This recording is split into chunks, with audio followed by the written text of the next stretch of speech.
Meus caros irmãos e irmãs, louvado seja nosso Senhor Jesus Cristo, sua Mãe Maria Santíssima.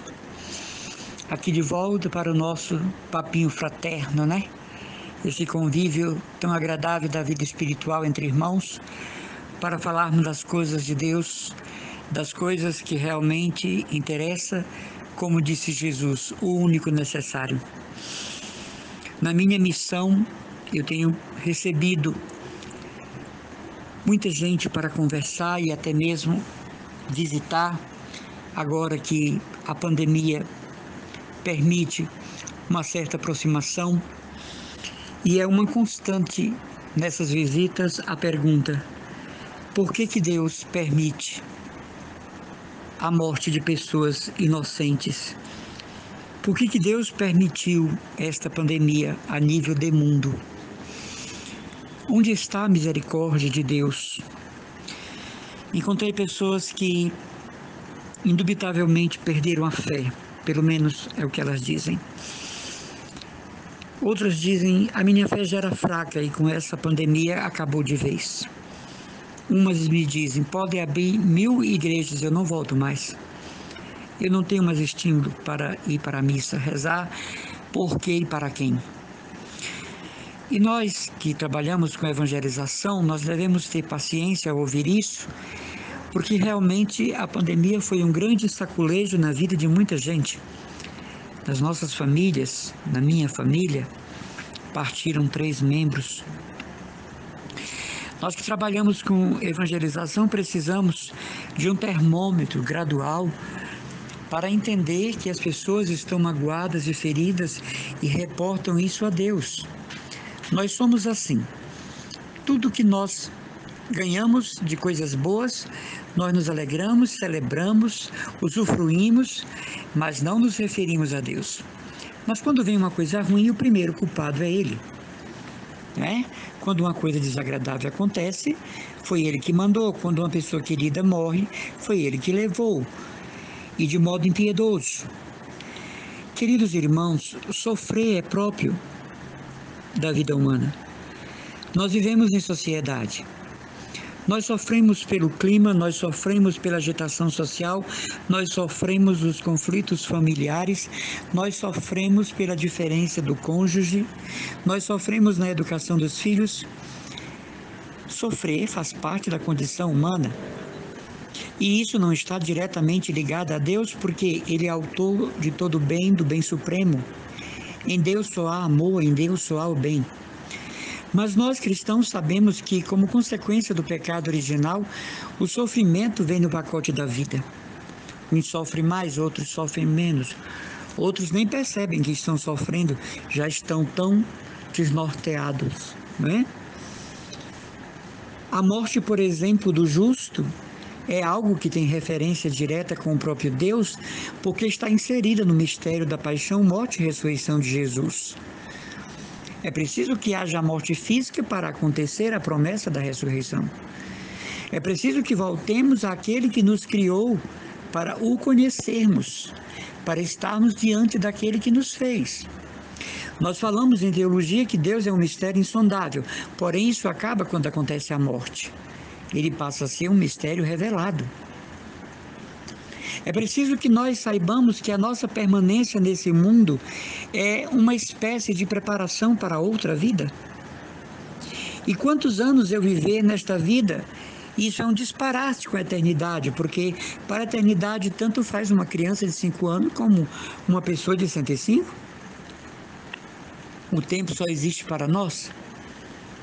De maneira que a morte de uma pessoa está inserida no mistério da ressurreição de Jesus, da gratificação divina com a vida eterna, do prazer que Deus tem em dar o repouso eterno a alguém que, por exemplo, com câncer, com AIDS, leucemia, esteja agonizando há muito tempo, cuja vida já não se sustenta mais com medicamentos e tratamentos. A morte é um mistério porque nós evitamos pensar nela. Tem pessoas que, não é, se perseguinam, se benzem quando se fala em morte. Mas é uma realidade vital da vida. Nós não a queremos porque a nossa ideia de morte está muito voltada para a ideia dos antepassados.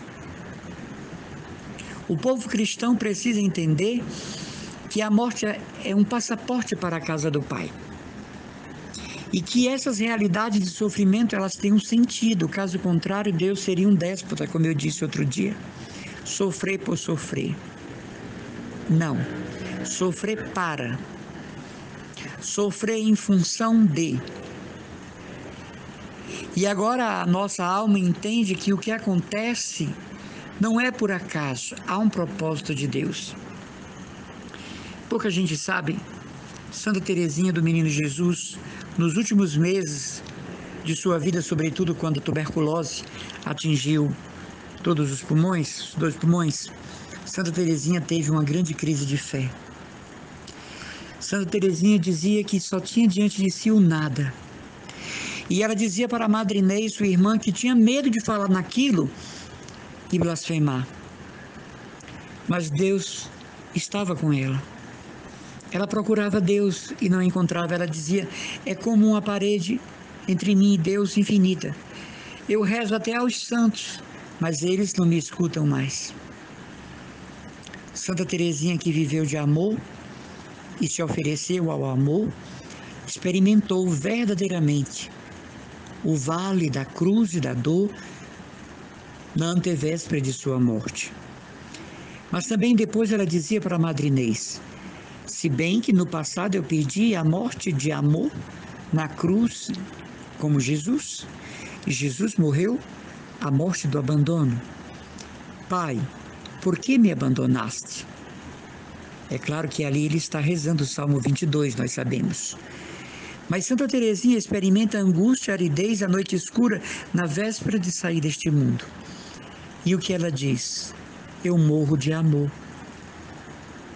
Mesmo que ele não corresponda ao meu amor, eu o amo. Aqui está a chave, né? Para quem considera Santa Teresinha sua mestra na vida espiritual. Uma entrega total, uma entrega de amor e sem limite. Uma entrega que não pergunta o porquê. À véspera de sua morte, Madre Inês, sua irmã, era priora, estava na frente de uma imagem do Sagrado Coração, chorando e rezando, e uma madre chega perto e pergunta, por que a senhora está rezando e chorando? E a Madre Inês, Paulina, irmã de Santa Teresinha, diz, eu estou aqui pedindo a Jesus que ele não deixe minha irmãzinha morrer nessa angústia. E quando ela voltou para dizer a Santa Teresinha que tinha estado diante da imagem do Sagrado Coração de Jesus no Jardim do Carmelo, Santa Teresinha dizia, não se preocupe, nossa Madre, eu morrerei de amor. A minha morte é uma entrega total. Alguém poderia dizer, mas isso aí foi Santa Teresinha, não nos esqueçamos. Ela estava na crise, na profunda noite. E objetivou a vontade de Deus sobre a sua vida. Ela não faz perguntas, ela não indaga, ela não interroga, ela não coloca Deus no canto da parede, mas ela se abandona com amor porque confia. O amor gera confiança. Quando você ama uma pessoa, você confia nela. Quando você ama uma pessoa, você acha que ela é incapaz do mal. E quando essa pessoa é digna do seu amor, a confiança aumenta. E quando essa pessoa corresponde ao seu amor, o seu amor aumenta. Santa Teresinha amava tanto a Deus, a Jesus, ao Espírito Santo, que já no final da vida lhe foi dada a graça da morte do amor. Já no final da vida lhe foi dada a graça da morte de amor. E as suas últimas palavras foram Mon Dieu, je vous t'aime. Meu Deus, eu vos amo. Morreu dizendo, meu Deus, eu vos amo. Na mais completa asfixia pulmonar. E ela foi vítima de uma pandemia, que era a tuberculose na época, né, em toda a Europa. Santa Teresinha foi vítima de uma pandemia, a tuberculose. Né? E naquele momento Teresa morre e é a morte de amor. A morte de entrega total, que muitas vezes nós lemos em sua vida e passamos adiante, não queremos pensar sobre. Mas tudo o que está acontecendo agora há de ter um plano de Deus que nós desconhecemos, que está sendo executado e talvez já esteja sendo finalizado para uma grande rebordose de alterações, de conversões, de mudança no mundo. Eu creio, meu irmão, eu creio, minha irmã, que o mundo não será mais o mesmo. Que a sua casa, a minha casa não será mais a mesma. Que a rua que eu moro, a rua que você mora, a cidade que eu moro, a cidade que você mora, não será mais o mesmo. Hoje eu estava vendo na internet uma família paupérrima em Goiás, mas no quintal da casa 3 tipos de ipê: o ipê branco, o ipê amarelo e o ipê roxo. E no meio daquela pobreza, daquela casa tão humilde no quintal, os 3 pés de ipês perfilados, numa beleza extraordinária, num convite a louvar a Deus, num convite a esquecer a pandemia, os problemas. Penso que passar um dia ali debaixo daqueles ipês e fotografá-los e vê-los é uma entrevista com o próprio Deus, é um cenário celeste. Também nós deveríamos encontrar um cenário celeste nas coisas que estão acontecendo, para fazer valer a nossa fé. A nossa fé só vale quando ela é executada, quando ela vira atividade, quando ela vira ação. Enquanto ela é sentimento, emoção, pensamento, então ela é uma fé, digamos assim, paralisada. E como que adormecida, e por que não dizer morta? Mas quando a nossa fé começa a agir e a tomar posturas e atitude frente às coisas da vida, então ela se ilustra, ela se identifica, ela se dá a conhecer. A nossa fé, digamos assim, nos incorpora em Deus. E agora as coisas da vida obedecem o comando da fé, não da preocupação, não da exasperação, não do medo nem do luto, mas quem ordena todas as coisas agora é a fé. Os limites agora são estabelecidos pela fé. E as nossas agendas não são mais marcadas pelo nada. Nós temos projetos de vida. Nós temos ânsia de viver. Nós temos esperança para dar e vender, porque a fé está em ação. A fé é atitude. Eu creio com atitudes, dizia São Felipe Neri. Crer com atitudes. Tomar atitudes.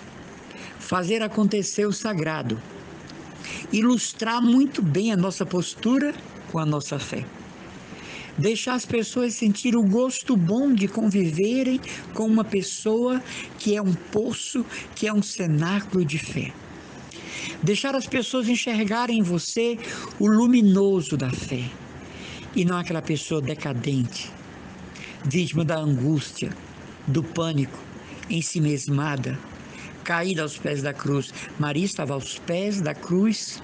São Lucas e São João são tão claros. Ter fé, meus irmãos, é como que produzir nos outros a experiência do próprio Deus, porque você vira testemunho. Você vira um elenco de graças. Você vira uma plataforma onde o outro contempla Deus. Tem gente que se diz ateia. Eu particularmente não acredito que exista gente que não crê em Deus.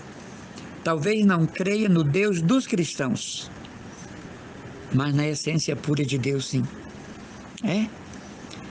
De repente você é um espelho de Deus para as pessoas, porque em você a fé está ativa, em você a fé está dominando, em você a fé está mandando os problemas silenciarem, as doenças se curarem, a pandemia ir embora.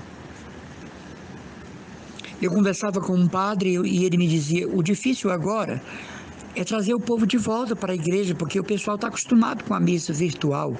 E eu dizia, não, padre, as pessoas estão famintas do pão do céu. Por mais que eu participe de uma missa virtual, eu não posso comungar em espécie. O povo vai voltar, o Senhor fique certo disso. E talvez vai voltar agora triplicadamente, porque parece que a humanidade aprendeu um pouquinho agora de quem dá a palavra final das coisas é Deus. Eu acho que está tendo muitas conversões no mundo.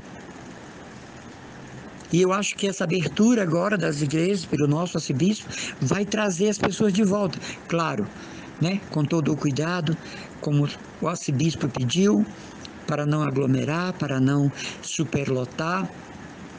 Mas as pessoas estarão de volta porque estão famintas da casa do Pai. Alegrei-me quando me disseram: vamos à casa do Senhor. E agora, Jerusalém, nossos pés já se detêm diante de tuas portas. Jerusalém, cidade bem edificada num conjunto harmonioso.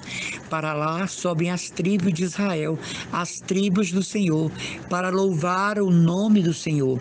A sede da justiça lá está. É isso que o salmista diz do que é voltar à paróquia, do que é voltar à matriz, do que é voltar ao santuário, do que é voltar à capela, do que é voltar à catedral. E agora, eis que nossos pés se detêm diante de ti, Jerusalém. Então, irmãos, vamos trocar os nossos olhares, né? Vamos olhar para as coisas que Deus está fazendo e não nas coisas que achamos que Ele está omisso. Vamos objetivar graças, vamos celebrar bênçãos, vamos perscrutar o coração amoroso de Jesus e retirar os tesouros de bênçãos que ali estão. Hoje à tarde, nada de tristeza, hoje à noite, nada de tristeza, amanhã, nada de apreensão, ansiedade galopante, preocupação desmedida. Tem gente que já está preocupada com o fim de semana. Não é Deus. Porque quem sabe preparar o final de semana é a divina providência. Eu me abandono, eu creio, eu espero, celebro, né? A gente não tem uma canção que diz: quando o Espírito do Senhor se move em mim, eu canto como o rei Davi, eu danço como o rei Davi, eu louvo como o rei Davi. Então, está na hora de nós traduzirmos a nossa fé. Quantas pessoas que se foram, chegou para elas Jerusalém Celeste, o encontro com o noivo divino que é Jesus. As bodas não mais de Caná, mas as bodas de Jerusalém eterna. Os nossos parentes, amigos que já partiram por esse Covid, estão agora no banquete celeste, onde não falta mais o vinho da alegria e da paz. Na solenidade da presença da Santíssima Trindade, no esplendor dos anjos, querubins e serafins, na magnitude da presença de Maria e São José, auxiliados por seus santos anjos, agora os conhece. Ficamos com saudade, lamentamos sepultá-los. A casa ficou vazia, mas há um candidato ao céu que já está na glória. E isso deve alegrar o seu coração, você que é cristão católico, você que acredita na vida eterna, você que acredita nos projetos de Jesus. Então, para hoje, essa notícia: Deus não quer o mal, Deus não faz o mal, não é? Deus é gerador de amor e misericórdia. Somos nós que, na turbulência dos acontecimentos, temos que desvendar a sua presença. Somos nós que, nesse cotidiano que muitas vezes nos sufoca, temos que encontrar uma brecha respiratória para encontrarmos o Senhor, encontrarmos Deus. Verdadeiramente, isso faz parte. E esta enfermidade está indo embora, e esta pandemia está indo embora. Não importa que os e-mails de comunicação esteja causando impacto em meio das pessoas. Não quero citar qual o meio de comunicação, nem a pessoa, mas tem um jornalista desses sensacionalistas, ele dá o número de mortos do dia do Covid-19, ele diz sorrindo. E isso é grave, né? Isso é grave, mas também empodera, né? A serviço do mal, do dinheiro, de um jornalismo maldito, de uma enganação satânica. Ele diz o número de quantos faleceram sorrindo. E nós devemos olhar para Jesus, objetivar suas graças, objetivar suas promessas, identificar a sua ação, ver os passos por onde ele passa em nossa vida, desdobrar os seus planos e por isso mesmo sermos pessoas abençoadas, felizes, pessoas que se congratulam com a Santíssima Trindade por tudo o que acontece. Hoje não foi bem para você, amanhã será. Amanhã é um dia novo. Não tem como você prever amanhã. a menos que já tenha se programado mentalmente para ser triste, angustiado, aprisionado, asfixiado. Amanhã será surpresa de bênçãos. Quando você abrir os olhos amanhã, diga: bendito seja Deus na minha vida hoje. Um grande abraço, irmão Emanuel Maria, irmão de vocês, da comunidade católica Cristo Dominus.